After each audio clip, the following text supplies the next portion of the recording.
rapping or singing more? Oh, actually, right now I like rapping more.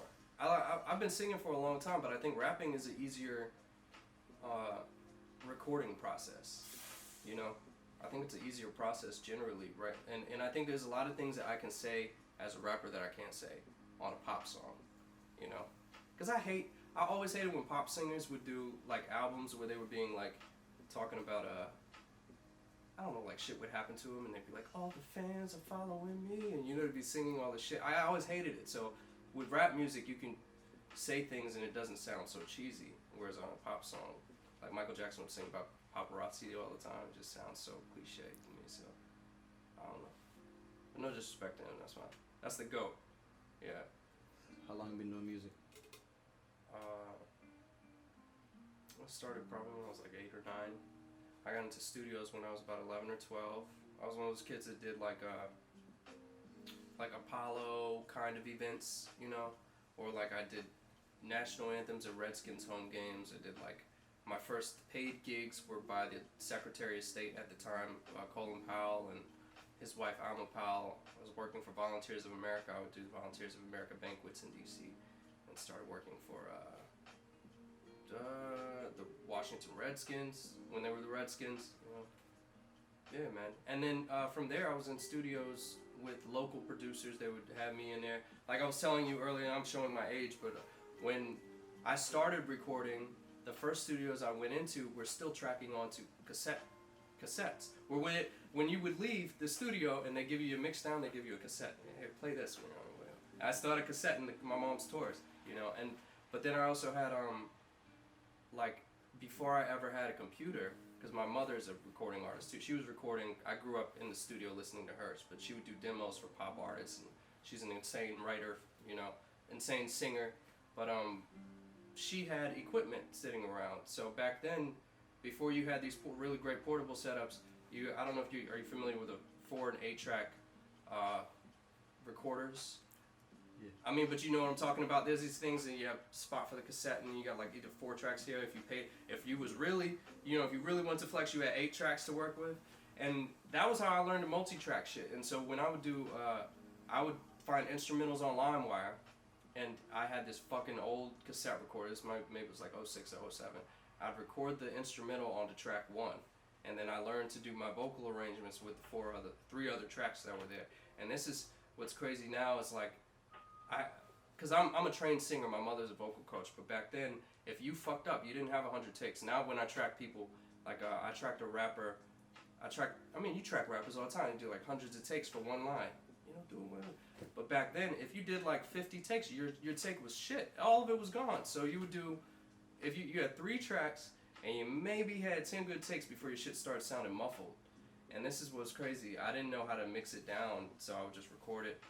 And there was no way to get it off the cassette, so I had a Boost mobile phone. I'd record like pieces of it on the sound recorder or like on a voicemail, and that's how I would listen to my tracks back. And that was before I ever had a laptop, you know. So, yeah. That's crazy. It's weird. It's very like surreal kind of now that I can do everything, because back then it's like you were just happy to have what you had. Mm-hmm. And we figured it out though. Yes, and then eventually I got a computer. I got Cubase. You ever used Cubase? Yeah, you're not missing shit. Cubase is good when you're starting out, and that was the same thing. I would take instrumentals I found on LimeWire, and I'd whatever was popping at the time, like Chris Brown or something, and I'd like sing those and try to get the arrangements on to the recording. Yeah, good times, man. That's how I learned everything. I fucking made it up.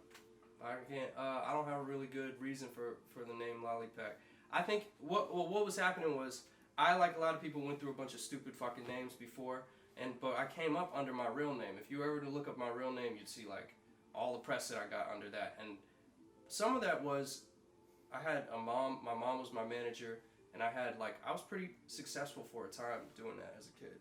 You know, I mean, I'm talking like every celebrity you can think of I was working with at the time, but I was like, I wanted to produce my own record and start something new. I also didn't want to put an underscore on any of my usernames, so I just picked something that I knew absolutely would not be on any other social network, and I was like, all right, well, I'll build it. And it was tough to get people to think that was not a weird thing at the time. I think even still people have to warm up to your shit, but yeah, now now every name is okay. You know, NBA YoungBoy, 24K Gold, you know, all this kind of shit you hear, and now it's normal to hear username names. But back then it's like everyone wanted that singular mononymous name, like Rihanna, Madonna, you know, some iconic thing people used to look for. Now you can't find it. Everyone's got the same name. Questions, what's your favorite BPM? Ooh, it changes. I think it changes depending on what genre I'm in at the time. I think 105 I like a lot. Actually, you know what?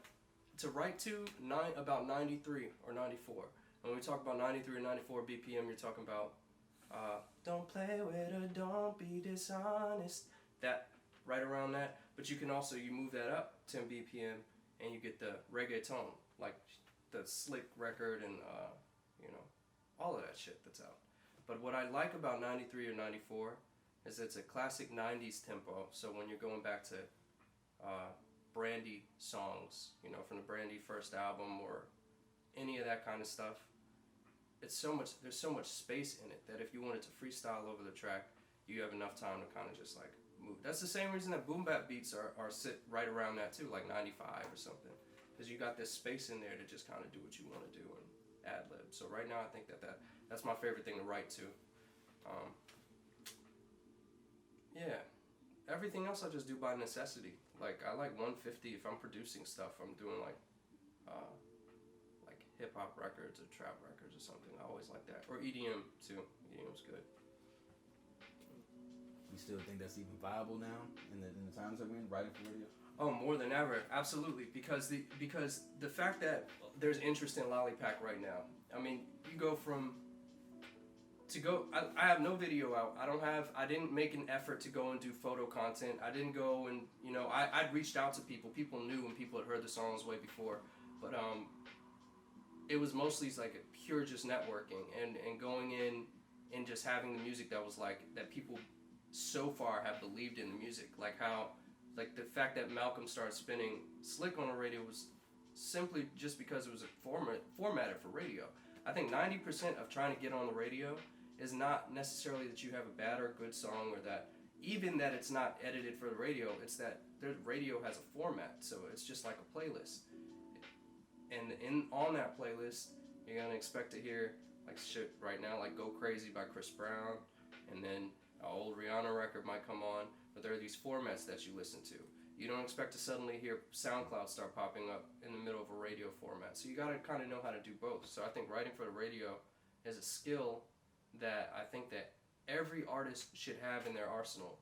That even if you do stuff and you're anti-radio, you have to know what a radio hit sounds like, and you have to know how to make one without sounding like you're trying to make one, you know? I know a lot of people maybe resent that statement, but I think that when you think about writing, and the way I've always been raised to think about writing was to go back. You ever watch these movies that flash back to like Smokey Robinson writing? It'd be like a piano, and there were these writers that were designated writers. It wasn't like what we do now. There was a format that you follow, like you would read it: intro, verse, chorus, bridge. You know, multiple hooks on things. You want it to be catchy. You want the melody to evolve this way. It's kind of looks like a line, and right here has to be a contrast to right here. It's like there's an art to actually writing songs like that, not just for the radio, but writing a song that's going to stand the test of time. Like, you know, can you play it for your grandma and she would understand it? That's how I always think about stuff. Is it cool, and can somebody that's not in your base also gravitate towards it? That's a song for the radio, but that's also a song, you know, a well-written song. I went to this meeting with all the people that make kind of turn wheels at that next level up here, like the playlisters for DMV, and they do radio, and they were talking about who their base is, that, you know, who they answer to when their bosses ask them about stuff, and they were talking about how the people who listen to the radio now. I mean, you think about it. How often do you get in a car where the radio is playing? Most of the time it's an aux or Bluetooth. So you think about the base of the radio. It's people coming home from work. It's like older women who never, like my mom still doesn't understand streaming services like that, you know? So when you make a song, like I said, it's got to be viable to your peers and the people in your age group. But if you're doing it for radios, it's especially got to be viable to people beyond that age group in a way that's like kind of like a timeless way that they can understand. And that's the radio's base, like older women, WHUR, man, you know, that kind of stuff. The workforce. Yeah, if you understand that, then it's very easy to understand why radio is both it can be more accessible to you in your mind, or you can look at it as something you can completely rule it out. But what you do have to understand is who you're catering to when you decide you want to go for the radio. And for me, from the very beginning, I've always been somebody, my goal was always to do radio stations, man. It's awesome. I love listening to good people talk, and people have, you know, back and forths like this. And I think it could bring understanding. And having conversations with people is like 90% of how the people who know me now, because I just vibe with people and I have good conversations with them. But yeah, man, when people try to figure me out, and I know I'm new to the scene, one thing that people don't understand about me yet is that my goal since like, when did I start producing music? When you got into shit, you said 07 or 08, that was when I started producing my own music. I started doing that because I started out in R&B, you know.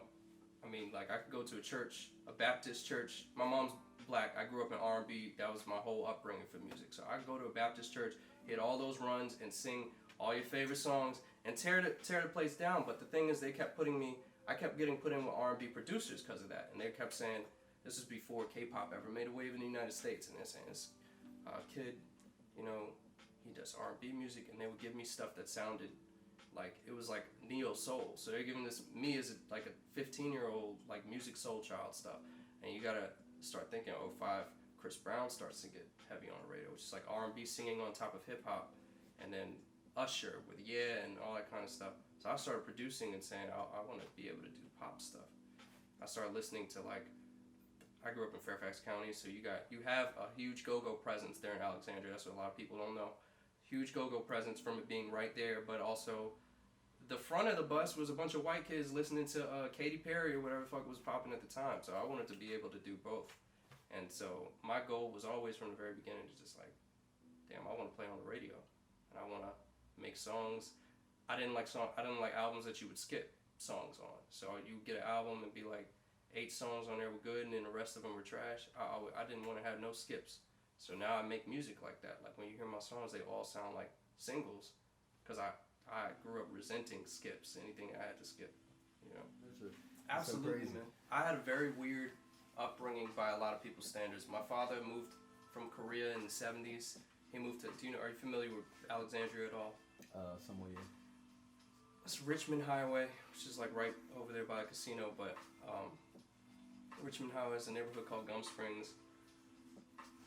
When you're on the highway in Sequoia and everything that revolves around that, those are the low-income people that trickle out of Maryland and from D.C. and they come down and live in Alexandria because it's right outside. That's where they live. Then you get towards Mount Vernon Estate and Mount Vernon, and then that's where all the rich white folks live. So my father came to America, knew no English, and lived in a not a predominantly black, it was an all-black community. He grew up, he learned English, his music taste, everything about his American experience was from black folks. Married a black woman, my mother had black kids, and so his taste in music was all go-go's.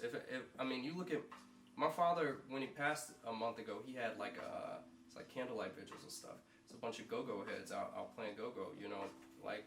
And he was known for being the only Korean guy at the go-go. So when I hear people, the DMV kind of still doesn't understand how parts of Virginia interact in the DMV. I know that is my history and that's my parents' history since the 80s, that they were having go-go's down in Alexandria because you couldn't book certain venues in DC. And yeah, it's a very unique thing to try and get people to understand looking at you, you know, like looking at me. You can't really explain that. My dad was that, and then my mother was in bands, and then she got in with producers. She'd be recording pop songs, like stuff that sounded like Whitney and Mariah, and then I'd be sitting in the studio and like playing with toys and stuff. And you come up hearing shit, you know, nature versus nurture, right? I guess I was fortunate in that way. Yeah. There's been a lot of talk about it this year because there's been a lot of talk about race in general. So I remember when a lot of this stuff was going on, and I despise like when kids or people come up and there's a lot of people just confused about, especially biracial kids, about how to deal with their identity.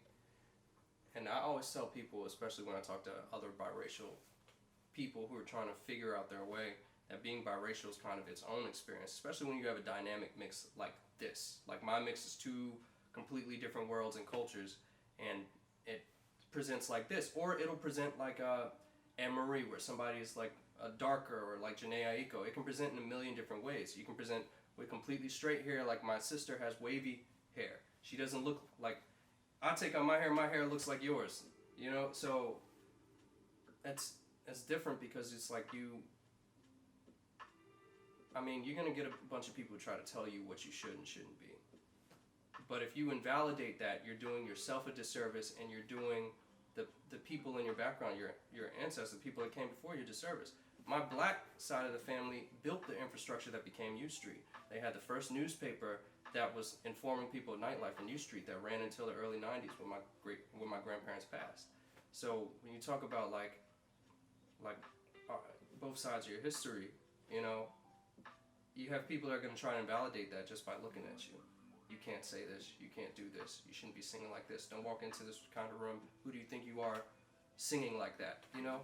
But they can't tell you about, like, this is hundreds of years of my history. It just presents this way in this generation, so it's weird, man. But I do feel like I got an understanding of it more than a lot of people do. Like, I see these Blasian kids on here that put Blasian in their bio, which I think is fucking stupid, or like, mixed curly hair, green, you know what I'm saying? I think this shit is so dumb. Like the track I just dropped is called Last Dragon, and it's going back and forth about that. But the reason that I wrote it, and if you listen to it, it's about me being biracial, but it's also about me kind of flexing what I'm able to do musically, and just, you know, all that kind of stuff. When I was saying to you, you can say things on a rap song, you can't say on a pop song.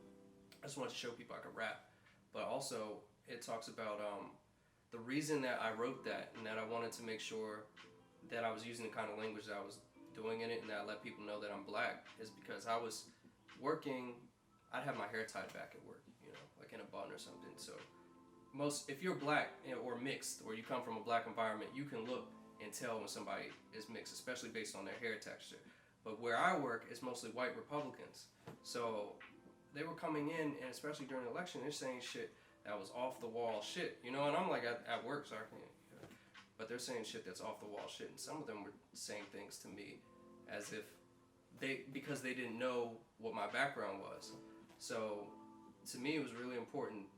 What I took out of this year and everything that's happened with it was to own your racial identity and make sure that people know what's good, because you want to know, but you should make it public that you're furthering certain causes and stuff like that.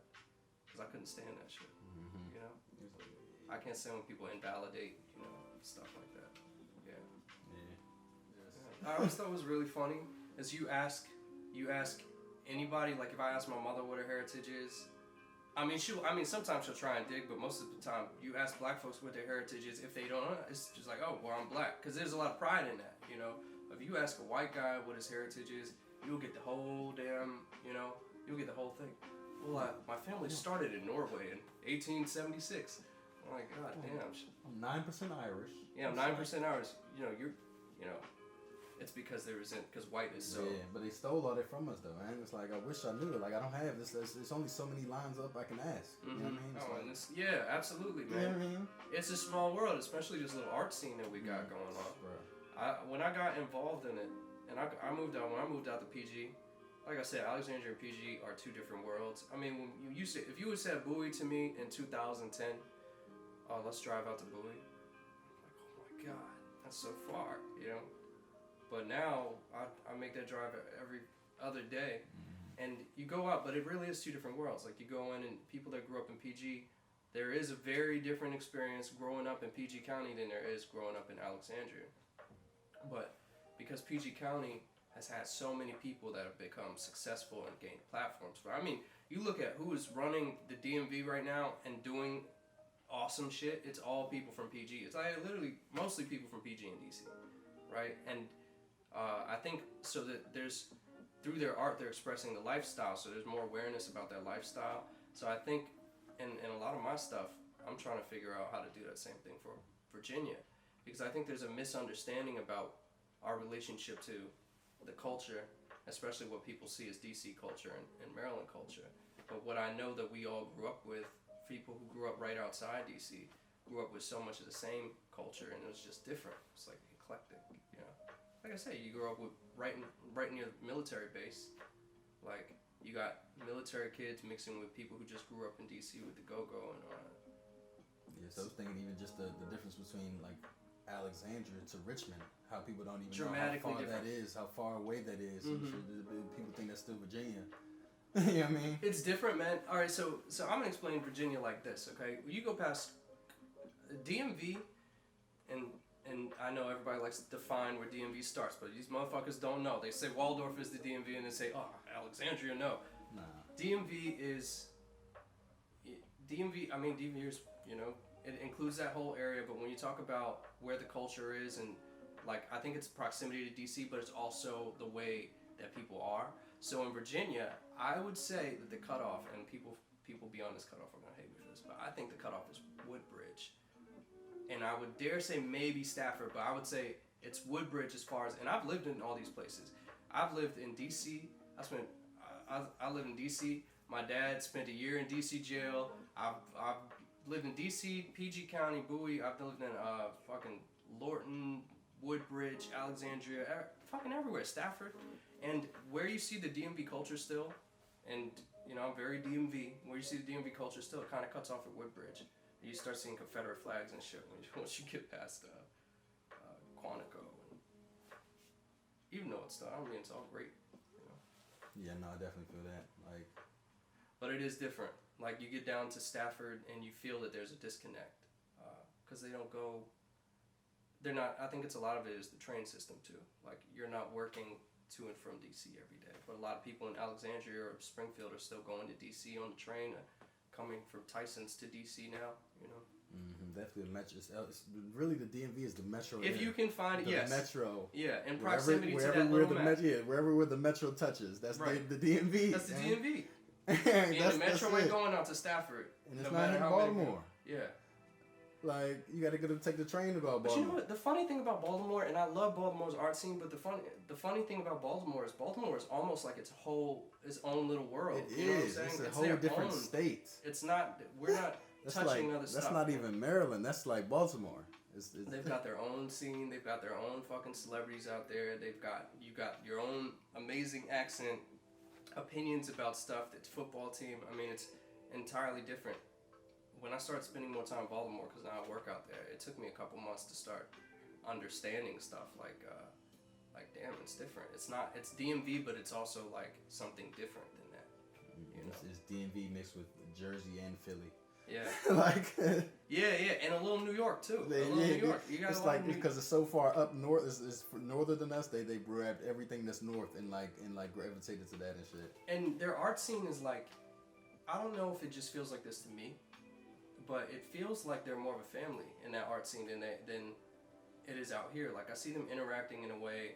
I can't speak for other places, but like when I look at the way that Baltimore artists interact, I really don't see many DC, Maryland, DMV artists interacting. They feel like they have way more pride in where they're from. Like when people's from Baltimore, they yeah. That's you know what I'm saying. It's like it's whereas there's a disconnect here. There's rivalries. Yeah. You know? I don't know if that's the reason, but I just have noticed that there's a support system there that it seems like everyone is trying to build here, but nobody knows where to put the first bricks. You know. I don't know. That's good. I feel like a lot of people know my name, kind of, but haven't had the pleasure of meeting yet. You know, I've gone to some of these events, and I'm a firm believer in that is the most effective way to build following. I don't know that anything I've ever been able to do from Instagram alone. I can think of any opportunity that just came from Instagram. It had to be that I made the connection there in person. I mean, the radio stuff, the bigger rappers and producers that I've worked with, like all that stuff, man. I had to go out of my way to put myself in the room. That's why sometimes we have these conversations with influencers and stuff, and everyone's talking about these people are shutting me out of things and people are doing this. gatekeepers. That's a big conversation in the DMV. I think that those gates are more likely to open if you can put yourself in front of people and make them like you for something other than what you do. I think that that's something I haven't all the way done yet because people have not been in the same room with me. So I haven't gotten to have these kind of conversations with people. But it's an effective thing to sit and just have a conversation with somebody and think highly of you just based on the fact that you're likable, Yeah. I would hope. Definitely appreciate you for this. Yeah, sure. Man. This is a good time, man. Like I said, man, your photos and all your work is amazing. I remember when we linked. I think it was at that Only Vibes event, seeing that and being like really amazed by what you were able to do. Yeah, appreciate you, man. Yeah, man. We definitely gonna do something. Yeah. Yeah. Yeah. Thank you.